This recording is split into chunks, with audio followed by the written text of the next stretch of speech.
Motivation অসমৰ প্ৰিয় দৰ্শকবৃন্দ, জীৱনটোৰ পৰা এটা কথাই শিকিছোঁ, সম্পৰ্ক সকলোৰে লগত ৰাখিব, কিন্তু আশা কাৰোৰে ওপৰত নকৰিব। কান্দি একো লাভ নাই, বৰং হাঁহি থাকক। মন ভালে থাকিব, লগতে আয়ুস বাঢ়িব। কাৰণ আপোনাৰ চকুৰ পানীৰ দাম কোনেও নিদিয়ে।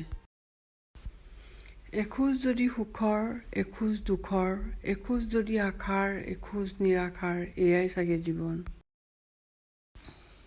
হাঁহিৰ পিছফালে থকা দুখ, খঙৰ পিছফালে থকা মৰম, মৌনতাৰ পিছফালে থকা কাৰণ সকলোৱে বুজি নাপায়।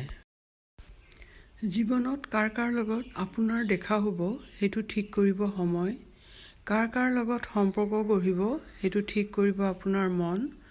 কোনে কোনে আপোনাক মনত ৰাখিব সেইটো ঠিক কৰিব আপোনাৰ ব্যৱহাৰ। ৰূপৰ উজ্জ্বলতাই কি কৰিবা যদি চৰিত্ৰ ঠিক নাথাকে? আৱেগ দি কি কৰিবা যদি বিবেক নাথাকে? শিক্ষাৰে কি কৰিবা যদি ব্যৱহাৰেই ঠিক নাথাকে? আজিৰ ভিডিঅ'টো ইমানেই। ভিডিঅ'টোত এটা লাইক কৰিব, কমেণ্ট কৰিব, ছাবস্ক্ৰাইব কৰিব। ভালে থাকিব, সুস্থ থাকিব। ধন্যবাদ।